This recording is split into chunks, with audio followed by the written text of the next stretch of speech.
So hello guys, welcome back to my channel. तो बहुत दिनों बाद मिल रहे हैं। सॉरी, वो वीडियो नहीं आ पाया बहुत दिनों से, थोड़ा बिजी था और हमारे स्कूल के एग्ज़ाम्स भी आ रहे हैं। तो आज हम पढ़ने वाले हैं ऑसिलेशंस। वैसे तो उसके ऊपर न्यूमेरिकल्स करने थे, लेकिन मैं आपको थोड़ा डीप में नहीं, शॉर्ट में थोड़ा बताते जाऊँगा। तो उसके ऊपर हम ढेर सारे न्यूमेरिकल्स करेंगे। तो हाँ, मेरा नाम है कार्तिक और आप देख रहे हैं मेरा चैनल फिजिक्स बाय फिजिक्स। तो आज का हमारा टॉपिक है ऑसिलेशंस। बहुत ही बढ़िया चैप्टर है। अगर आपने पूरा जी जान लगा के चैप्टर किया तो बहुत इंटरेस्टिंग ये चैप्टर है। तो ऑसिलेशंस में आपको, तो हमारा मेन टॉपिक ऑसिलेशंस है। तो एक बात ध्यान में रखना कि all periodic motions are not oscillatory motions, but all oscillatory motions are periodic motion. मतलब जो एक पीरियोडिक मोशन, यानी एक बार फिर से रिपीट करता हूँ कि कोई भी चीज़ एक मोशन जो पर्टिकुलर एक टाइम इंटरवल में रिपीट होता है, इसे हम पीरियोडिक मोशन कहते हैं। और वही पीरियोडिक मोशन, मतलब सारे पीरियोडिक मोशन ऑसिलेटरी मोशन नहीं होते, लेकिन ऑसिलेटरी मोशन जो है वो पीरियोडिक मोशन होता है। तो पीरियोडिक मोशन जो है वो बेस है पीरियोडिक मोशन। इसमें जो है दो टाइप्स आते हैं, एक अपना ऑसिलेशंस और नॉन ऑसिलेटरी मोशन। और इसका एग्जाम्पल टू एंड फ्रो, जिस मतलब ऑसिलेशन में हम टू एंड फ्रो की स्टडी करते हैं, और इसमें सर्कुलर मोशन होता है, सर्कुलर मोशन। और फिर ऑसिलेशंस में आते हैं दो पार्ट, एक है एसएचएम और दूसरा ईएफसी। हमारा जो मेन टॉपिक है ऑसिलेशंस में का वो है एसएचएम। एसएचएम का फुल फॉर्म ये आपको नोट करना होगा, नोट कर लीजिए। तो एसएचएम का जो फुल फॉर्म है वो है सिंपल हार्मोनिक मोशन। रीडिंग ही है सिंपल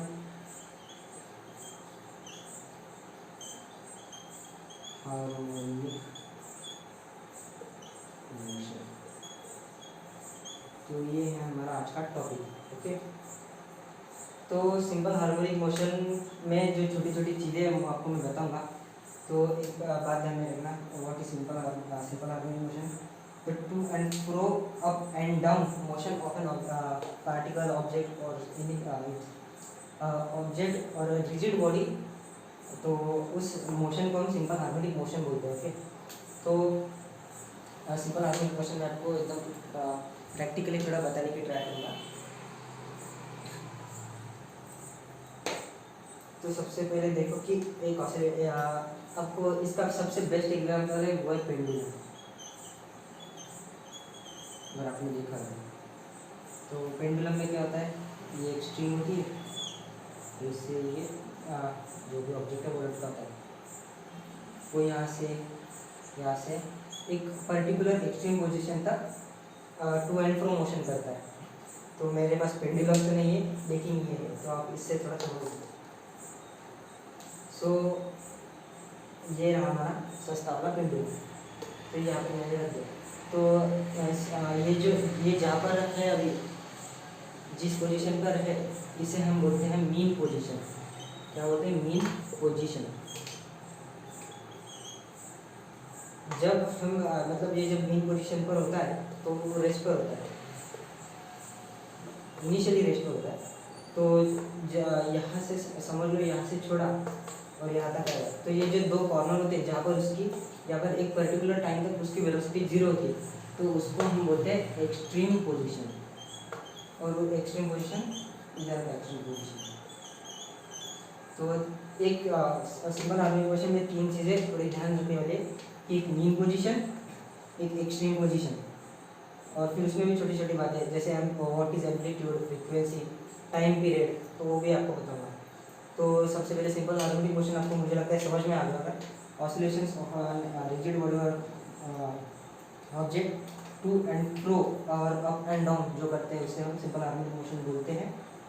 तो वो कहाँ से? एक्सट्रीम मीन, मतलब एक्सट्रीम टू एक्सट्रीम तक, और ये मीन पोजीशन हो गई और एक्सट्रीम पोजीशन हो गई। ओके, तो भी आपको मैं बताऊंगा एप्टीट्यूड और हो क्या होता है।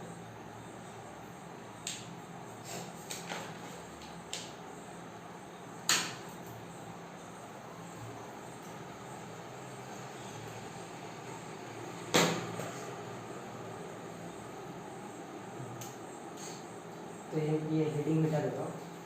तो सबसे पहले सिंपल हार्मोनिक मोशन में जो कैरेक्टरिस्टिक्स जो होते हैं वो देख लेते हैं।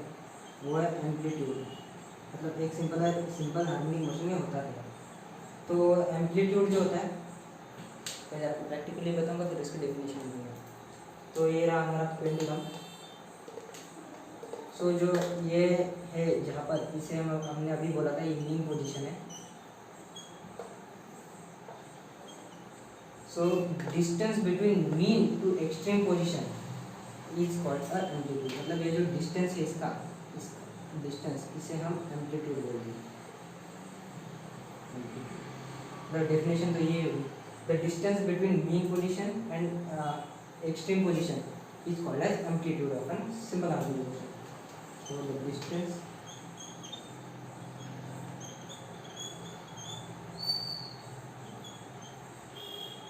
between mean position and extreme position is called as amplitude। और जो अभी दूसरा है वो है टाइम पीरियड बोलो या टाइम इंटरवल बोलो, तो टाइम पीरियड ही बोलो। टाइम पीरियड तो ये थोड़ा सा ध्यान में देना। ये फिर से होगा हमारा पेंडुलम।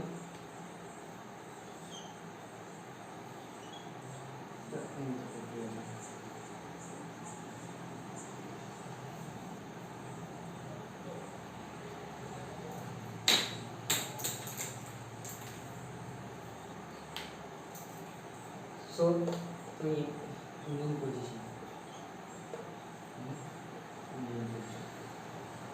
तो टाइम पीरियड क्या होता है? सबसे पहले मीन पोजीशन से स्टार्ट किया, तो मीन पोजीशन से एक्सट्रीम पोजीशन तक, फिर एक्सट्रीम टू मीन, और फिर से मीन टू एक्सट्रीम, और फिर से मीन एक्सट्रीम टू मीन। मतलब कैसे गए इसको छोड़, मतलब पोजीशन यहाँ से यहाँ तक, पहले यहाँ से यहाँ तक पहुँचे, यहाँ तक, फिर यहाँ से फिर यहाँ तक आए, फिर यहाँ से यहाँ तक गए, और फिर वापस से यहाँ तक आए। तो ये जो ये पूरा 4 बार इसे ट्रैवल करने का पूरा मतलब टाइम लगा। पहले मीन पॉइंट से एक्सट्रीम पॉइंट तक, फिर एक्सट्रीम पॉइंट से मीन पॉइंट तक, और फिर मीन पॉइंट से मीन पोजीशन से एक्सट्रीम पोजीशन तक। तो जो उसने 4 बार किया उसे हम बोलते हैं टाइम पीरियड। तो ये जो पूरा हो गया टाइम पीरियड हो गया।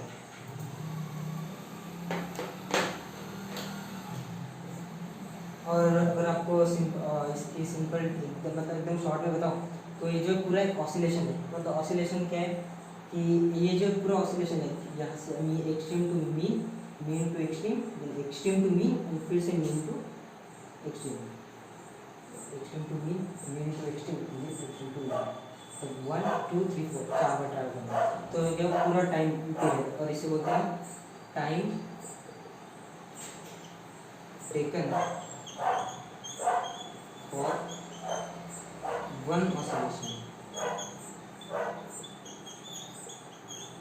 ये आपको नोट करना हो तो नोट कर लीजिए। और थर्ड आपको फ्रीक्वेंसी तो पता ही होगी, फ्रीक्वेंसी होती है कुछ नहीं 1/t, जो भी टाइम पीरियड आ गया उसका रेसिप्रोकल होता है 1/t। तो ये होगी हमारी फ्रीक्वेंसी। ओके, तो आगे बढ़ते हैं। ये बहुत जो आगे बताने वाला हूँ वो बहुत एक इम्पॉर्टेंट टॉपिक है जिससे हम बोलते हैं रिस्टोरिंग फोर्स। क्या बोलते हैं? Restoring force. ये बहुत ज़्यादा इम्पोर्टेंट है क्योंकि इसके ऊपर ही पूरा डिफरेंशियल इक्वेशन का डेरिवेशन वगैरह है। तो ये छोटी सी इक्वेशन है F=−kx की, तो उसे हम देखेंगे। तो रिस्टोरिंग फोर्स होता है वो देख लो। तो ये रहा हमारा पेंडुलम, ये कर रहा है सिंपल हार्मोनिक मोशन यहाँ से यहाँ तक। तो आपको थोड़ा ध्यान में देना, थोड़ा इमेजिन करके, जब वो मीन पोजीशन से एक्सट्रीम तक जाएगा तो यहाँ पर पहुँचते पहुँचते उसकी वेलोसिटी तो 0 हो जाएगी। यहाँ पर 0 होगी ना, यहाँ से यहाँ पर, फिर यहाँ से कुछ मिली सेकेंड रुकेगा, फिर से यहाँ पर आएगा। लेकिन यहाँ पर जब वेलोसिटी 0 होगी उसकी, जहाँ पर जब वो एक्सट्रीम पोजीशन तक पहुँचेगा, तो आपको ये तो पता होगा कि जहाँ पर फोर्स होता है वहाँ पर एक्सेलरेशन होता है। तो जब यहाँ पर उसकी 0 वेलोसिटी होगी तो वो यहाँ पर स्पीड से आएगा। यानी उसकी वेलोसिटी बढ़ेगी तो चेंज इन वेलोसिटी क्या आती है, एक्सेलरेशन। और जिस तरफ एक्सेलरेशन होता है उसी तरफ क्या होती है, फोर्स। जिस तरफ एक्सेलरेशन होती है उस तरफ क्या होता है, फोर्स।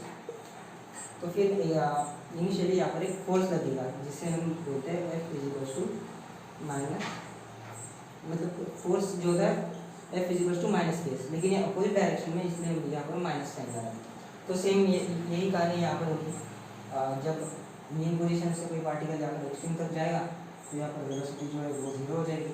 लेकिन फिर जब extreme position to mean position पर जाएगा तो उसकी वेलोसिटी बढ़ते बढ़ते जाएगी यहाँ तक, फिर यहाँ से बढ़ते बढ़ते यहाँ पर उसका रिटार्डेशन होगा, यहाँ पर उसकी जो वेलोसिटी है वो कम कम होते होते यहाँ पर जीरो हो जाएगी। फिर यही कहानी वापस रिपीट, फिर से रिपीट होता है अपने से। कोई body mean position to extreme position तक जाती है तो उसकी वेलोसिटी जीरो हो जाती है। जब वो extreme position to mean position तक आने की ट्राई करता है, मतलब आता है, तो वो एक्सेलरेट होकर आता है। और वही कहानी जब वो यहाँ पर फिर से जाता है तो वहाँ पर फिर से उसकी वेलोसिटी जो जीरो हो जाती है। फिर जब वापस वो एक्सट्रीम टू मीन तक आता है तो उसकी वेलोसिटी बढ़ती है। तो आशा करता हूँ आपको ये समझ में आया होगा। तो ये जो ये फॉर्मूला है रिस्टोरिंग फोर्स का, यहाँ पर रिस्टोरिंग फोर्स क्या होता है आपको डिफिनेशन देता हूँ। Restoring force is directly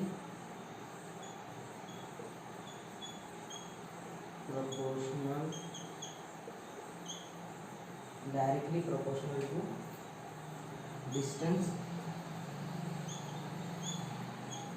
travel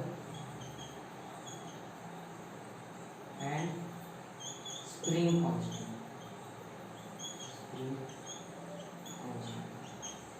और इसकी इक्वेशन हो गई F equals to minus kx। तो अगले वीडियो में हम इसी इक्वेशन से उसकी डिफरेंशियल इक्वेशन निकालेंगे फॉर लीनियर एक्सटेंशन, और इसी इक्वेशन के बराबर हम एक्सेलरेशन और वेलोसिटी भी निकालेंगे। तो आशा करता हूँ आज का वीडियो आपको पसंद आ गया। थोड़ा कॉन्सेप्चुअल वीडियो था, और जो मेरी बोलने की स्पीड है वो मुझे तो लगता है बहुत से लोग वीडियो यूट्यूब पर स्पीड दुगनी करके देखते होंगे, लेकिन मेरी तो आपको कम ही करके देखनी पड़ेगी, थोड़ा स्पीड होता है, सॉरी फॉर दैट। तो आशा करता हूँ आपको समझ में आएगा। तो thank you very much for watching my videos. आगे इसका न्यूमेरिक डेरिवेशन होने के बाद हम न्यूमेरिकल्स भी करने वाले हैं, तो बने रहिए। तब तक के लिए थैंक यू, बाय बाय।